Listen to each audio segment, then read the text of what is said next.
저는 오늘 여러분과 함께 예수님을 예배합시다, 이런 제목으로 은혜 말씀을 나누고자 합니다.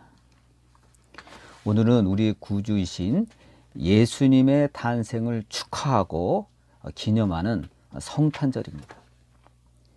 근데 성탄절은요, 우리가 알다시피 우리 기독교에서 부활절과 함께 가장 중요시하는 절기 중에 하나입니다. 근데 원래 초대교회 시절에는요, 몇 세기가 지나도록 예수님의 탄생에 대해서는 그다지 관심을 기울이지 않았습니다. 그게 다 이유가 있는 거예요. 왜냐하면 초대교회 시절에는요, 예수님이 활동하시다가 부활 승천하신 지가 얼마 안 됐잖아요. 그리고 예수님이 부활하신 후에 예수님은 40일 동안 이 지상에 계시면서 여러 사람들, 특히 11번이나 장소를 바꿔가면서 나타나셨어요. 그러니까 예수님에 대한 목격자가 많았을 거 아니에요. 그러니까 사람들의 온통 관심이, 야, 예수님이 진짜 부활하셨다, 죽은 자의 부활이 맞구나. 그래서 온통 그들의 관심은 부활이었어요. 그래서 부활이 가장 중요한 관심사였어요. 나도 부활할 수 있구나. 그렇기 때문에 예수님의 탄생이나 예수님의 어린 시절에 대해서는 별로 관심이 없었어요. 또한 그 당시 초대교회 시절의 사람들은 박해를 받는 중이었고, 그래서 예수님의 약속하신 대로 임박한 재림을 그들은 기대하고 살았기 때문에 예수님의 탄생 시점도 별로 중요하게 생각하지도 않고, 또 우리처럼 오늘날처럼 기념하지도 않았어요. 이게 그 당시의 현실이었습니다. 그러나 서기 3세기 말이 되자 환경이 달라졌어요. 그동안 예수님을 믿고 따라다니던 직제자들은 다 순교했고, 또 그의 제자들도 죽었고, 점점 예수님의 부활을 증언하고 목격하게 된 사람들이 점점 사라졌어요. 그러자 논쟁이 벌어졌어요. 예수님을 알지 못하고 예수님을 목격하지 못하던 사람들이 이제 다죠. 그러니까 예수님이 도대체 누구냐라는 그러한 논쟁이 벌어졌습니다. 그걸 기독론 논쟁이래요. 예수가 누구인가라는. 그런데 뭐가 문제가 되냐면, 그 당시 예수님께서 몸을 입고 오셨다는 것, 예수님의 성육신을 부인하는 수많은 이단들이 나타나기 시작했습니다. 기독교에 위기가 온 거예요. 그 많은 이단 중에서 대표적인 사람들이 영지주의자라는 이단들이었습니다. 이들은 뭘 주장했냐면, 영은 착하고 선하고 육은, 물질은 악하다라는 이상한 교리를 갖고 떠들기 시작했어요. 여러분, 육이, 물질이 나쁘다면 어떤 얘기가 되는 거죠? 하나님이 세상을 다 창조하셨잖아요. 그렇죠? 근데 창조물은 다 뭐죠? 물질이잖아요. 우리 몸 자체도 물질이에요. 그러면 하나님이 선한 모든 창조물이 악하다는 게 되는 거예요. 이게 말이 돼요? 이거는 듣도 보지 못한 희한한 논리예요. 이상한 지식을 가르쳤어요. 이 위선자들은요, 예수님은 육체를 갖고 오신 것이 아니라 영으로 오신 것뿐이라는 이상한 교리를 퍼뜨리기 시작했습니다.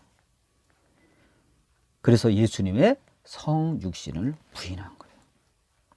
이들은요, 한마디로 예수님의 영, 신성만 인정하고 예수님의 인성은 거부한 거예요. 사람들로 하여금 예수님을 반쪽만 인정하게 한 거예요. 이단입니다. 여러분, 이들의 주장대로 예수님이 육을 입지 않고 영체로만 오셨다면 예수님이 처녀 마리아의 몸에서 태어났다는 것도 거짓말이 되는 거고, 또 헤롯의 위협을 피해서 애국으로 피난 갔다는 것도 거짓말이 되는 거고, 제자들과 식사했다는 것도 거짓말이고, 또 피곤하실 때 주무셨다는 것도 거짓말이고, 더더욱 십자가에 못 박혀서 피를 흘리셨다는 것도 거짓말이에요. 그렇잖아요. 여러분, 영이 무슨 피를 흘려요? 또 제자들과 함께 생선을 드셨다는 것도 거짓말이에요. 다 거짓말이에요. 다 거짓말이 되잖아요. 그러니까 영주주의자는 완전히, 영주주의야말로 완전히 거짓말쟁이요, 이단이요, 악한 자들입니다. 그래서 여러분, 초대교회는 이 문제를 해결해야만 했어요. 그래서 초대교회는 이 영주주의로 말미암아 예수 그리스도의 인성을 해명하고 증언하고 방어해야만 했습니다. 중대한 문제죠. 그래서 하나님께서는 이걸 내다보시고 우리가 조금 아까 읽은 사도 요한을 통해서 요한이서 1장 7절에 다음과 같이 말씀을 담으셨습니다. 미혹하는 자가 세상에 많이 나왔나니 이는 예수 그리스도께서 육체로 오심을 부인하는 자니 이런 자가 미혹하는 자요 적 그리스도라 했습니다.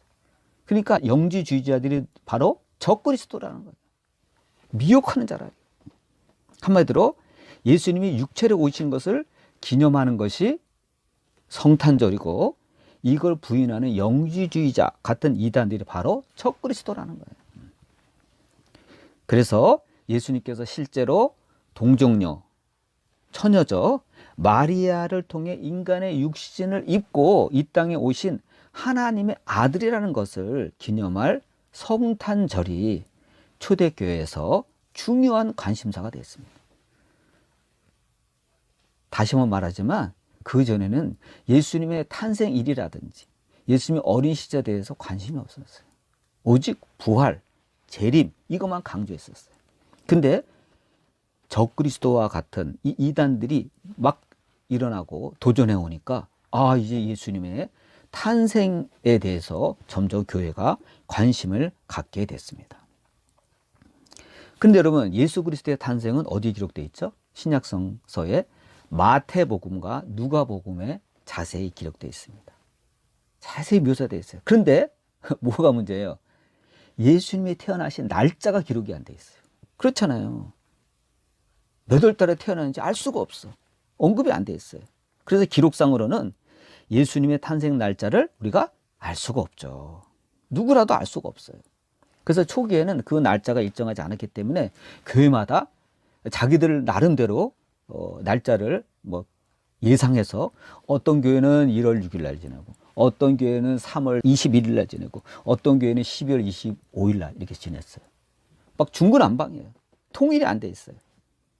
그래서 통일의 필요성이 대두된 거예요. 남들이 웃을 거 아니에요. 너희들은 예수님이 태어나신 날짜도 몰라가지고 제각기 지내냐? 그럴 거 아니에요. 그래서 로마 교회에서, 저 바티칸 로마 교회에서, 카톨릭이죠, 354년에 12월 25일로 통일해서 지내기로 결정을 합니다.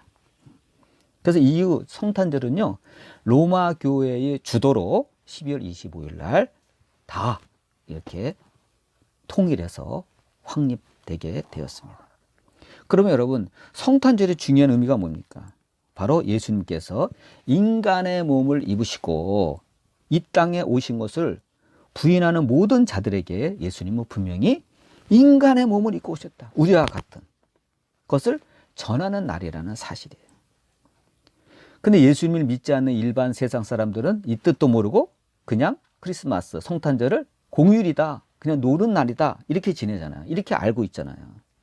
근데 본래 성탄절은 예수님께서 우리의 죄를 위해서, 우리를 구원하시기 위해서 육신을 입고 이 땅에 오신 것을 축하하고 기념하는 날이 바로 오늘 성탄절입니다. 정확히 말하자면요, 성탄절은요, 예수님의 생일이 아니에요. 많은 사람들이 성탄절은 예수님 생일 아니야? 이렇게 알고 있어요. 예수님 생일 아니에요. 예수님의 정확한 생일은 성경에 나와 있질 않아요. 누구도 몰라요. 그래서 아직까지 많은 사람들이 12월 25일을 예수님의 탄생일이라고 생각하는 사람이 많은데 진짜 생일은 누구도 모르는 겁니다. 그런데 사실은 생일 날짜가 중요한 게 아니에요. 그렇잖아요. 예수님이 1월 달에 태어나시면 어떻고 7월 달에 태어나시면 어떻고 11월 달에 태어나시면 어때요? 상관없는 거 아니에요. 예수님이 우리 위해서 구원하기 위해서 오셨다는 게 중요하지 날짜가 뭐가 중요해요. 바로 그거예요. 그래서 성경을 기록한 제자들은요, 예수님이 오셨다는 사실에 주목했지 예수님이 몇 월 며칠에 태어났다는 것에는 관심이 없었어요. 주목하지 않았어요. 맞잖아요. 그래서 성탄절은요, 이 크리스마스는 예수님의 생일이 아니라 예수님이 오신 것을 축하하고 감사하고 기념하는 날인 것이에요. 우리가 이것을 알아야 됩니다. 근데 우리가 이 크리스마스의 어원을 살펴보면요, 라틴어 크리스투스에다가 그 다음에 미사를 뜻하는 메스가 합하여서 된 것입니다. 그래서 그 뜻은 뭐죠? 그대로 직역하면 크리스마스, 그리스도를 예배한다, 이런 뜻이에요. 그러니까 성탄절은 예수님을 예배하는 날이에요. 그냥 직역하면. 그런데 앞서 말한 것 같이 초대교회는 이단들이 막 득설을 해가지고 예수님의 성육신을 막 부인하고 잘못 가르치는 바람에 우리가 성탄절을 확립하게 됐잖아요. 근데 이 초대교회는 이단들이 막 득세해가지고요, 예수님의 성육신을 부인한 것이 문제가 됐다면 오늘날에는 뭐가 문제죠? 이 세상에 퍼지는 세속주의, 이 교회까지 침투하는 이 세속주의가 문제예요. 이 세속주의가 예수님의 메시아 되심을 부인하고 있어요. 그래서 여러분 미국의 경우 이 문화적 다양성이라는 그러한 미명하에 유럽도 마찬가지예요. 성탄절의 인사말을 메리 크리스마스라고 하지 않은 그러한 부류들이 아주 많이 나타났어요. 메리 크리스마스라고 안 해요. 이 사람들은 그냥 해피 홀리데이라 그래요. 메리 크리스마스, 해피 홀리데이. 그래갖고 해마다 이 12월 달만 되면 막 공방전이 벌어져. 그래서 뭐 백화점에서도 옛날에는 다 메리 크리스마스 하고 이렇게 막 부르면서 물건도 팔고 그랬는데 요새는 눈치가 보이니까 그냥 막 해피 홀리데이 이렇게 부른다는 거예요. 그러자 백인 주류 기독교인들이 막 반발하는 거예요. 다시 메리 크리스마스로 돌아가자. 그래갖고 미국은요, 해마다 공방전이 벌어져요. 여러분, 메리 크리스마스를 글자 그대로 하면 뭐죠? 즐겁게 크리스마스, 예수님을 예배하자, 그런 뜻이에요. 얼마나 정확해요. 메리 크리스마스, 즐겁게 예수님을 예배하자. 근데 이것을 이 미국에 있는 세속주의자들, 또 유대인들, 또 이슬람 이런 주의자들이 막 겁을 하는 거예요. 미국은 여러 인종이 모이는 그런 다양성을 갖고 있는 나라잖아요. 그랬더니 니네 메리 크리스마스냐? 나 우리는 그렇게 못 부르겠다. 해피 홀리데이를 하자. 이렇게 하는 거예요. 그냥 행복한 휴일을 지내자. 이렇게 하자. 이렇게 하는 거예요. 이것은 배후에 마귀의 세력이 있는 것입니다. 대표적인 기독교 사회인 미국이 점점 말세 사회로 가고 있다는 거예요. 이번에 트럼프 대통령은 나는 절대 그렇게 하지 않는다. 나는 메리 크리스마스라고 부르는 것을 난 부활시키겠다 하고 강력하게 지금 부르짖고 있습니다. 아무튼 그래서 우리들은요, 이 초대교회의 이 신앙으로 돌아가야 돼요. 이 메리 크리스마스를 우리가 사수해야 돼요. 초대교회 성도들은 말세가 막연히 멀다고 그렇게 생각하지 않았어요. 그들은 예수님의 약속대로 예수님께서 언제라도 재림할 수 있다라는 임박한 재림을 믿고 살았습니다.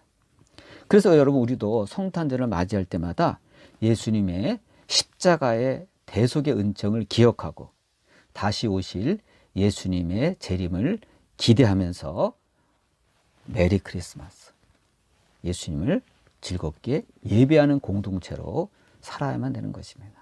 기도하시겠습니다.